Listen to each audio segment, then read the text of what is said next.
What's going on, you guys? Dallas Cowboy football news. This is Let's Catch Up, episode number 3, with the very own West Coast Cowboy. Uh, how you been, brother? We go way back. With all this pandemic happening, I hope you and your family are safe. But catch me up on how Tyson's been. Oh man, I've been good, man. Man, I've been good. Just putting out content consistently. I pride myself on going live almost every single day. I'm what's called a lifer. This is as far as I do a little real estate on the side, but as far as everything, I'm deeply encrusted in the Cowboys, and this is what I do, man. This is what I enjoy to do. Man, a lot of people don't know, but I actually did one of my first actual shows, joint shows with somebody with my boy Mike, probably easily about, I think it was probably about 5 years ago, back in 2015 or 16. I think 16, yeah. I think it was 16. You know what I'm saying? It was the summer. It was the season after 15, but it was the summer going into 16. You know what I'm saying? So it was the end of the 15 season. Because if I'm not mistaken, I think I met you right in like that February of 16. 16 Yeah. hadn't started. You know what I'm saying? So technically, we were still under the Romo era. We were still under the non-Zeke era. Like, we didn't know what was going to happen. So, I enjoyed doing a lot with you. Then I know life hit you with some good stuff. You got promoted and moved to a whole nother state, and then you got promoted over the whole state. So with that, I understood that you had to. I remember you told me, man, like, bruh, I'm about to go get this paper, man. Yeah. I remember you took like a little 3-year break, you know what I'm saying, to go get your paper right. You know what I'm saying? And I ain't even I'm not even gonna bring up the situation, but we actually met on, like, I remember I had a funny story. I had just got laid off on my job, and you had just got laid off on your job. And remember, it was literally a week. It was literally in that same week we met each other. So it was like we both talk football, Cowboy football. We both got a gang of kids. We both just got laid off, and we both at 2:00 in the morning up talking about Cowboy football because that's what made us feel good at that time. Absolutely, yeah. Because I remember, I was just posting out videos, and I put up a video of Justin Durant could come back to the Cowboys, and I seen West Coast Cowboy comment on there, hey, you need to come join or go live with me, or we need to link up somehow because this was a good call about Justin Durant. And dude, I got to tell you, we hit it off day one. We toured the Star in Frisco together in 2018. And we got blessed because, let me tell you, me and Mike, we set it up. We was like, yo, we gonna go to the Star on the actual day of the draft, and we got blessed because two things we saw. One, we saw Lance Dunbar there, and nobody in the world knew that the Cowboys was trying to sign Lance Dunbar, but he was there. They were working him out. Cowboys never even released that information, but they did try to re-sign him back in 2018. The reason why I know is because we was there when he walked in the building. Secondly, we were also there watching Jason Witten watching Jason Witten practice, not knowing that in 45 minutes he was going to go live and go retire. Like, think about that, Mike. Like, and that's why, like, that's blew. Chills. That's chills. Right? That's chills. Like, think about this. Like, that's why when people try to tell me, oh, the Cowboys knew about Jason Witten retiring, no, they didn't. No, they did not. They did not. Because me and you and your daughters, and remember coach? Remember we saw Jason Garrett on accident standing by the window? Yeah, he was right next to Mark Colombo. They're watching the players practice because they couldn't have any contact with players yet. Yeah, and it was funny because our tour guys was like, well, you're not supposed to see anybody, but there goes your head coach. Yeah. I made a smart act remark. I was like, "How we doing, guys?" Yeah, you know what I'm saying? So that was fun. Yeah, that was pretty cool. But I mean, just being there on actual draft day and seeing Jason Witten out there practicing, and just knowing that, like, that was kind of like one of the eye-opening events in my life to let me know that there are a lot of stuff that happens with my team that doesn't get reported on. You know what I'm saying? And at the same time, there are such times when my team just flat out lies. Like when they said they knew about Jason Witten retiring, they did not. They did not. Exactly. If Jason Witten was out there yelling and screaming at players like he was about to be practicing all day, and in 45 minutes, like literally after we left, 45 minutes later, he went on camera and was like, I'm retiring. I'm retiring. It was that fast. But Yeah. but when we linked up and when we talked almost every day, 3, 4, 5 years ago, and you had this vision for West Coast Cowboy, and you had this vision, you had this mindset, and no one was going to stop you. And now, I mean, you're interviewing players. You interviewed Jane Slater. What was like your biggest "Mama, I made it" moment? Like, I mean, you got pictures on your Facebook page, guys. I need to go check him out. I mean, he's standing right next to Dak Prescott. I mean, this guy, West Coast, he's took over what every fan wants to do. And he made it a career, dare I say, and he's just killing the game. So, what was your "Mama, I made it" moment? I think two moments. I think the first, just one, being able to get a small interview from your quarterback. Back in 2018, I interviewed Dak at training camp, and then I think this is a weird moment I made but like in Arizona, not Arizona, but in Atlanta when we lost to the Atlanta Falcons in the infamous 7-sack game. After that game, I was walking on the field. I was talking to Alfred Morris and my boy, because that's when Alfred Morris was on the team, and my boy YL was standing there beside me, and then Dak just out of nowhere just appears. And he's literally like standing like behind me and my boy YL. And I turned around, and without me turning around, he puts his hands out and he says, "What's up, West Coast?" So, I mean, and like the dope part about it is my wife recorded the whole thing. You know what I'm saying? So, Yeah.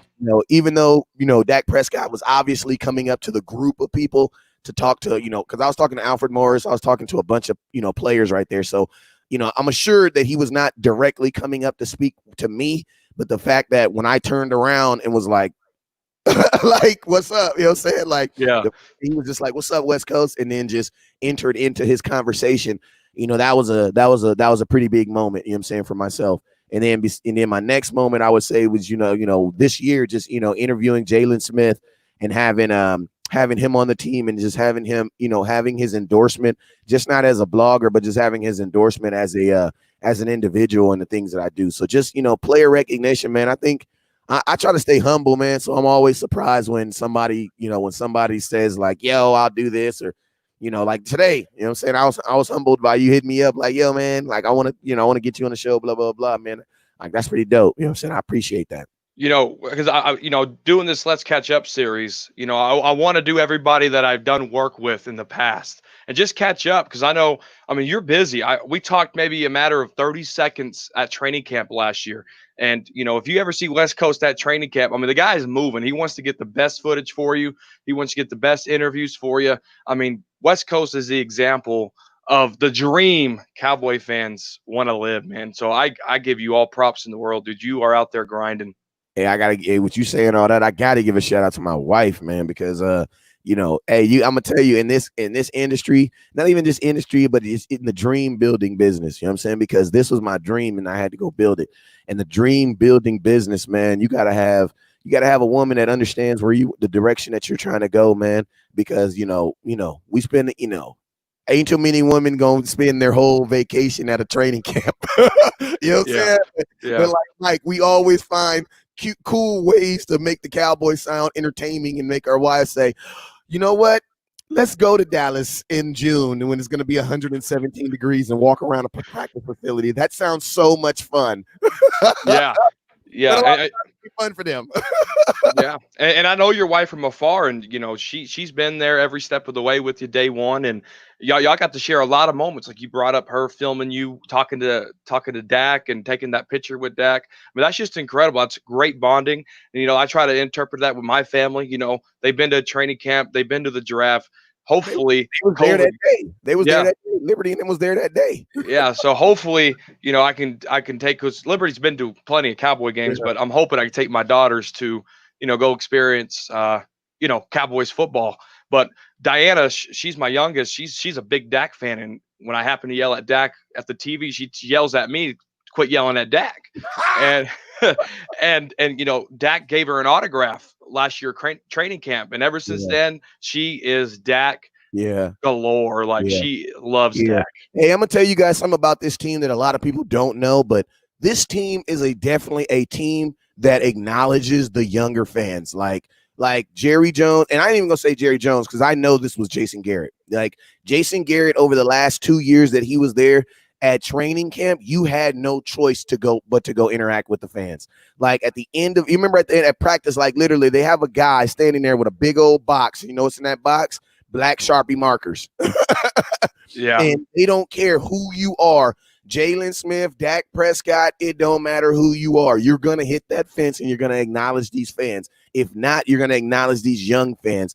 And to be honest with you, I love that, man, because it makes sure that these players never get too big in their head. You know what I'm saying? Like, and that's why, like, even when people say, oh, Zeke, I met Zeke and he was rude or did it, I'm like, well, you're 40. You're a 40-year-old man. Right. Right. Every time I've met Zeke or like you said with I promise you, man, when Dak comes to training camp, the entire world runs over there. So your kid will get stepped on accident. It just happens, man. But one thing I love about Dak is Dak will literally, if you 27-year-old man, no, bro, I'm not signing yours. Give me that little kid right there, though. Give me that. That's exactly what happened too. like, no, I'm sorry, bro. I can't sign. I mean, I'll sign yours after I sign these kids. And like Dak will tell you stuff like that. Like, yo, bro, I only got 5 minutes. I'm gonna do all these kids, and then I got. You know what I'm saying? So you know what the lick is? You bring your kids to training camp. Yeah, exactly. Yeah, we got to talk to Daniel Ross. I got a picture with Robert Quinn, and I got to interview Robert Quinn and how trades work. Man, he's so cool. Like some of these players, he's so humble. Yeah. Some of these dudes, I met Robert. I had a 15-minute. The funniest thing, the first time I ever talked to Robert Quinn, you know what it was? At the gas station. I think I told you about this too. I literally went after training camp. I went to the gas station. He was standing there just pumping gas on like pump 5 with a white shirt on, just standing there pumping gas with his homeboy. You know what I'm saying? And so we walked in, and then as we were walking out, I just talked to him as he was walking to the car. And then my wife, being so smart, she parked my car on the other side. So I just filled up and talked to him the whole time. And he just conversed back and forth. Yeah, he's an awesome guy. Not even on some Cowboy stuff, just on some man, you know, I've been in Florida. It's been hot. This is different weather type of stuff, man. Like you have some very down to earth players, man. I love it. Yeah, you touched on this on your Facebook page with Zeke feeling better, and you know we talked about on the Frisco Report last night. But you know, just kind of reiterate what you were saying about Zeke and how he's feeling and surviving this COVID pandemic that he got diagnosed with. Well, I mean, Zeke was on a live stream, and he was gaming, and the host of the live stream just asked him like how was he feeling, and Zeke just gave you a very honest answer. He said he was it sounded like he's had a really bad like flu. You know what I'm saying? Because he said it was times where he just did not feel good, and he said there were some times where he had a little like a little film or a little respiratory in his chest, which I ain't gonna lie is kind of a little scary because they play, this is a sport. You know what I'm saying? He plays a sport that requires him to breathe very heavily. So, but as far as him, the individual, it sounds like, I think Zeke believes that he's cured now. You know what I'm saying? But because he said in his interview that he feels that he could have went and got retested already, but he's wanted to wait an extra week just to make sure. But so when people do that, that's typically meaning that he probably, and let's just be real, Zeke is rich. You know what I'm saying? So rich people have access to stuff that normal people don't have access to. You know what I'm saying? So, I believe that he believes that he's healthy and ready to go right now. But I just think that he's also giving it an extra week because, like, there's nothing, you're not doing anything. You know what I'm saying? Practice don't even start till like next week. So it's like for him to say that he's going to give it an extra week, basically what he's saying is I'm going to wait before I go to training camp to go get tested again. Because what he's probably doing is he's going to get tested by his, because you got to think, as soon as they walk into practice, they're going to get tested again. You know what I'm saying? So for Zeke, he's like, man, why get back to back when I can just stagger it off and just get tested when I go in for the Cowboys and then I'm done. You know what I'm saying? So that's kind of like what I got from what he was actually saying, that like it wasn't that he didn't feel healthy. It just made more sense to wait a week when everybody else get tested and he can just go straight into practice. Something very interesting that we did learn from it is when they get sick, man, they're not practicing. They're sitting at the house playing Xbox. You know what I'm saying? Because that's what he was doing when he was conversating. He said he had not practiced yet and that he was sitting at home, he's playing Xbox. So, if I'm working out and I miss a day of working out, it might not affect me as bad because I'm not trying to make world-class moves. But, Kobe Bryant said, rest in peace, said he never goes anywhere where there was never a basketball court. You know what I'm saying? So that lets you know how often he wanted to be able to shoot. So, in the middle of the season, you take off 2-3 weeks because you got the corona, man, it got a little bit more serious for me. You know what I'm saying? Because Zeke's, he was quarantined for 14 days. but yet and still, he can't work out. So it's like, unless he can find a way or stay in shape for 2 weeks, for a professional athlete, that's kind of hard, man. You know what I'm saying? That's kind of hard, especially in game shape. So like, it did raise a big red flag to me on what is going to happen, or what is it going to look like if your star quarterback or somebody gets injured, not even gets hurt. They just not injured, just gets the corona. Like, is that going to be, it's not going to be a 2-week process, because I feel like this was not a 2-week process for Zeke. I feel like he's had it for 2 weeks, and then you still got to go through a little quarantine area. And then on top of that, you still got to get back in shape. So it's like, I don't know, man. My hope is that nobody gets sick all year, because if it does, man, I feel like you're going to lose somebody for at least a month. At least a month. Yeah. What terrifies me is it's a respiratory illness. Did it mess up anything with his lungs? Any scar tissue there? Anything with his esophagus? And then, like, to your point, he has to get back in football shape and do all that necessary things to try to get back in time for a game. And speaking of games, they already canceled the Cowboy Steeler Hall of Fame game. Yeah, the enshrinement ceremony, Jimmy Johnson, the greatest head coach right next to Tom Landry for the Dallas Cowboys, might have to wait another year to do a speech. So, Tyson, will there be an NFL season? Like, what is it looking like? The first game's already canceled.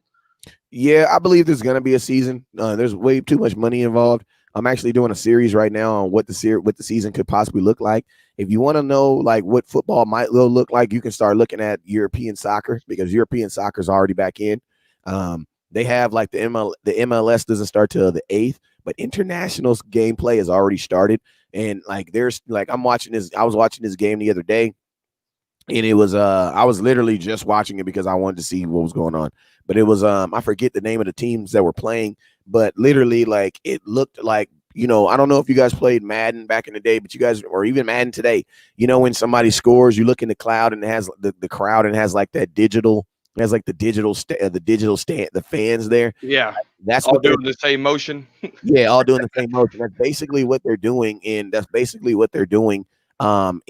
soccer right now. Basically, when they're tight up on the players, like the first rows, what they did is they just emptied the rows out and they covered them with advertisement. Right now, so when you're watching the game and they go up close, instead of seeing a bunch of empty fans, you just see a bunch of like advertisements there, which is normal because we always know that they're trying to sell us stuff. And then what they do on the back end is they put like these TVs, and they have fans that are watching via Zoom or via whatever connection system that they're using, and they literally just have the fans just rotating on there while the players are playing. You know what I'm saying? And the players can literally, and it's behind the end zone. I mean, it's behind the goalpost, so it's like you can literally like to keep it real, like it's actually a pretty dope effect, because like you're sitting there watching the game, you know what I'm saying? And then the player can literally walk up to the screen TV and look at it. So, if you want to know what football possibly will look at, you could go look at European soccer. You know what I'm saying? They've already, their stadiums are way bigger. That means they have a way bigger bill to pay if they're not able to fill them. And they're already back in. You know what I'm saying? I was watching a soccer game this past week. So I believe there will be football. This year is just about how will fans experience it. I think every fan needs to be prepared to experience football at home like you did last year. Like, let's just be real. Cowboys have 78,000 seats. They sell 52,000 season tickets. That means that most of the people who are watching aren't going to games anyway. So you just complain just to complain. You know what I'm saying? The people that this really affects are the season ticket holders who are actually going to the game. Everybody else, we just got to pretend like there's fans in the stands. I mean, that's pretty much it, because on average, Cowboys are putting more season tickets holders in the stands than they are anything else. But there will be football. It's just a matter of how you enjoy it. Yeah, and I've seen some comments of that the first layer of the stadium, first seating chart of the stadium, they're going to have those advertisements there. Whatever it takes to get football rolling, I don't care. I don't even pay attention to the fans anyway. Exactly. I only know they're there because the TV shows them. So just get me football, please. And my mindset is they're not going to be one. So if I'm building a mindset that there is one and they take it away from me, dude, I'm going to be super sad. Yeah, you know what I mean? Yeah, but I think we're gonna be good. It's way too much money involved. If they weren't gonna have football this year, I think there's a lot of things they wouldn't have did already, like the draft. And I think if you don't have football, you put all that stuff off, because you don't want You don't want players. You don't want teams paying for players that aren't paying or aren't playing. That doesn't help anybody. That's a strain on the NFL. So it's like, I think if they weren't going to play this year, you let all those draft picks stay draft picks. Like, why? You know what I'm saying? Because as soon as I draft you now, I'm responsible for paying you. So I think from a league standpoint, when the draft happened and they started putting more people on their teams, that's when you knew there was going to be football. You know what I'm saying? Yeah. To be honest with you guys, I think there was always going to be football. They just kind of felt like we're just going to amend the rules and tweak it as it goes along. But I don't think there's ever been a thought in their mind that there was not football. Like, we're not baseball. Yeah, that's true. That's true. But you make great points, Tyson, and hopefully that can come about. But Dak Prescott, he signed his franchise tag. What was your reaction to signing the tag, West Coast, and will he get signed before July 15th? I was a little surprised to see him sign the tag, but I kind of understand it. As soon as they start talking about the salary cap might being lower next year because of coronavirus, or it may not, or me lowering or not even changing, it made sense because, like, if I'm Dak Prescott, I definitely don't want to. If I get forced to play on this year, I don't want to for sure put myself in a position where they can force me next year. Because next year it's going to be at 120%. You know what I'm saying? So if they franchise tag me a year, next year they're going to have to tag me and give me an extra 20% of my paycheck just because. And also, I know that the Cowboys want to sign Jamal Adams.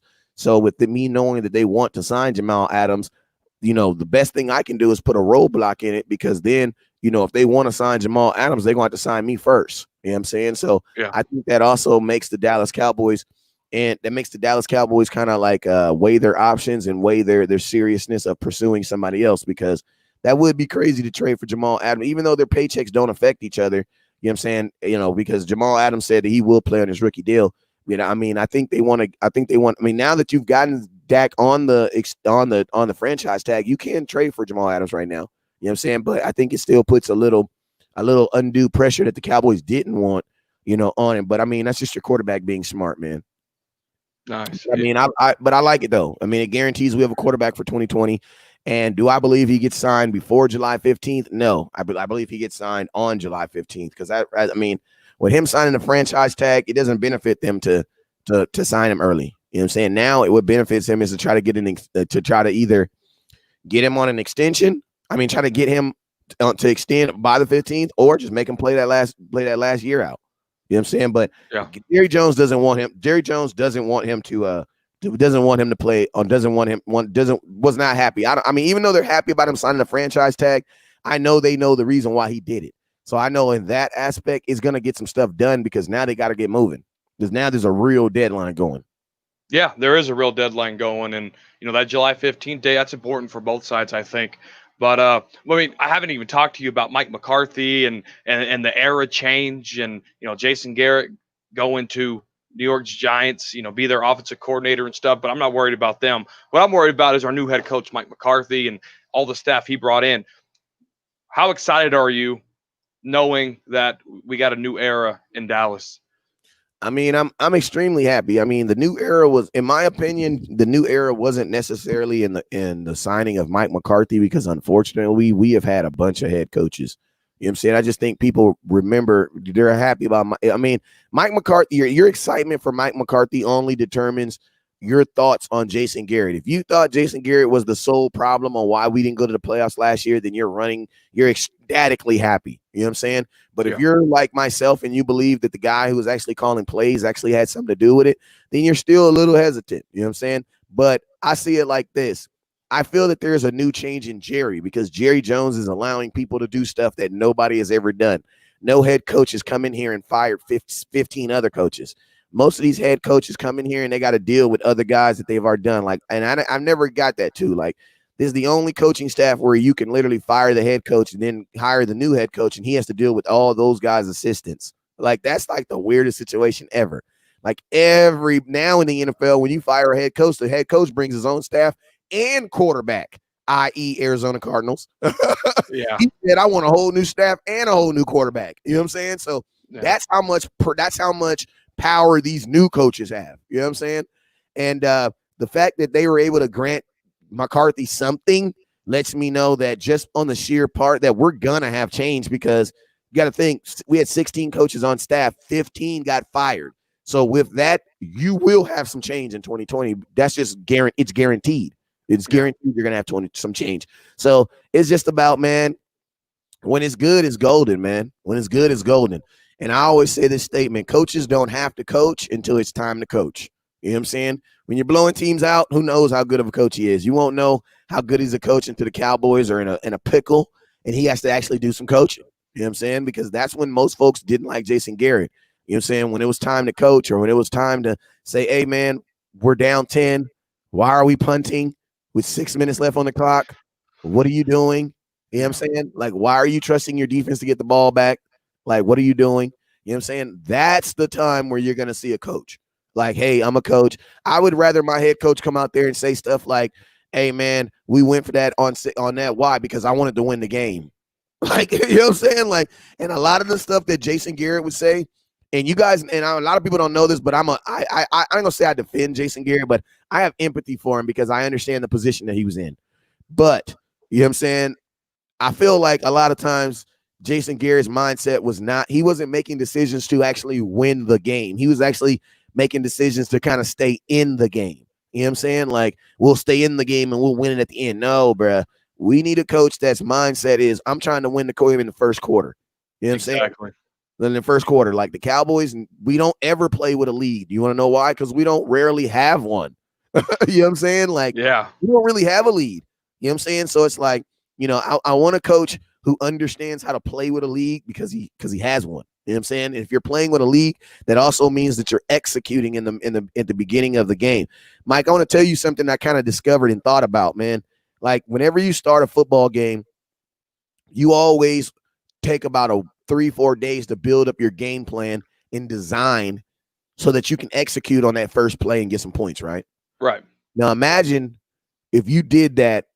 There's 16 weeks in the NFL season. Imagine if you did that for 16 weeks, and out of, let's say, 16, you only score 4 times on the opening drive. You know what that means? That means 12 that means 12 other times you were looking at the wrong damn film. Yeah. You know what I'm saying? Because if you got, and you know what that was? That's your 2019 Dallas Cowboys. The Dallas Cowboys only scored on 4 drives, opening drives. So that means 12 out of the 14 games, they watched film on a team for 3 days. And everything they thought about that team was wrong. Completely wrong. It was completely wrong. Yeah. And imagine doing that 12 out of 14 times. Bruh, something has to change. Like, something has to change. What got me is the Minnesota Vikings game is my key stamp on coaching. The Patriots game just last year alone is my key for coaching. I mean, they fumbled. New Orleans. Yeah. Don't forget about, I mean, think about this. Chicago, you have a small thing like Chicago. It snowed in Dallas the whole week up to Chicago. Jason Garrett said proudly that we're going to practice inside. What? Do you play outside in Chicago? Yeah. No. Okay, so what are you doing? Okay, at least go make the kicker kick in the snow. Okay, Dak and Zeke, I get it. They can play inside, but at least go make that kicker kick in the snow. You know what I'm saying? Somebody got to go out there and get ready for that cold. Exactly. And it showed, bruh. It showed. And another scenario, you know what I'm saying? Like, another thing about playing with a lead is, like, with Jason Garrett as a coach, I was nervous about getting a first round bye. You want to know why? Because I don't want my team sitting at home for 2 weeks. That's a great point. That's a great point. I don't want my team. And if you look at, and I'm going to tell you guys, like, and you guys, like, if anybody that watched me knows I'm an advocate for Jason Garrett. Why? Because I understand the position he was in. You know what I'm saying? But I will say this, coming out of a bye, we weren't a good team. That's the same amount of days going into a first round playoff. So it's like, that scared me when everybody's saying, oh, we're going to be the number 1 team in the division. And I'm thinking, like, well, damn, that means we're also going to be 2 weeks off before we play a playoff game. You know what I'm saying, Mike? Like, I wasn't. He had no good track record for that. You know what I mean? Like that. Yeah. Like 2000, like I'm gonna be honest with you. In 2016, the real Cowboy fans, we was all screaming when Dez was playing, bruh. We need to play the starters week 17. Like, no, everybody needs to play. Dak's the only one that played. Dak's the only person that played, and guess what, bro? Everybody was off 2 weeks. Everybody was off. The best we were ever prepared was going into that Seattle game. Why? Because we went from one game to another game. We was actually ready for that damn Rams game. Only problem is, man, your defensive tackles got hurt, man. Antoine Woods goes down in the second play of the game, 274 yards later. You know what I'm saying? That's what happened in the Rams game. We was ready for that game. We were ready. We just didn't have the manpower. 274 yards later, bro. And not even later, bro. When we first linked up and we were on West Coast Cowboy on Facebook, what did we say? You get what you put in for with the defense. They didn't have any money spent on defense, and it's been like that the whole time under Jason Garrett. Forever. And it bit him in the butt in 2016, and it's a shame. Forever. Yeah, but I mean, you got to think about it like this. At one point, the Dallas Cowboys did not have one player on a high-end contract on defense. Think about it, because but he just got paid 2 years ago. Just 2 years ago, exactly. So that's why I be trying to tell people, like, and Brandon Carr, who's that? You know what I mean? What were you expecting from the defense? Yeah, you had Barry Church, you had Durant that came back, you had Hitchens. Like, what were you expecting? And then think about this: the players who did go on and get paid, they played really well in the Super Bowl, right? But it's like all 5 of them that was on the Dallas Cowboys. Yeah. All 5 of them played really well once they got paid. And what hurt the defense too was Sean Lee went down, the whole defense went down. Exactly. You can't play ball like that. Not if you're an NFL professionally built team. Exactly. And that's why I say, the Dallas Cowboys cannot Sean Lee themselves again with LVE, man. You saw what you do when you put your faith in someone who has that much contact on their body. Bro, your linebacker cannot be that, like, everybody on their team has that one guy. If he goes down, we're going to be different. That needs to be your damn quarterback. You know what I'm saying? That does not need to be a middle linebacker, bruh. You know what I'm saying? Like, you can't not, if your middle linebacker goes down, that can't control the entire defense, because that means that your front line ain't crap, because they're not even supposed to be getting to the linebackers. No. You know what I'm saying? Yeah. So it's like we were already like out of whack. Like, what are you talking about? Your middle linebacker didn't play, so now you can't play defense? Well, look how many times Barry Church led the team in tackles. A strong safety leading teams in tackles, man. He's the last person on your defense. If you're strong safety, I'm gonna tell you guys like this, and this is true about Jamal Adams. You don't know why? Because he leads the Jets in sacks. If your safety is leading your team in interceptions, tackles, sacks, your front 4 is trash. Front 7 too. Your front 7, real talk. Your front 7 is trash. You want to know why? Because he's the last person on the field before they get in the end zone. The only person that's going to stop him from getting in the end zone is the stands. Yeah. That's why I'd be like, Xavier Woods, bro, if you miss touchdowns, you cannot be a safety for me, bro. You can be a corner.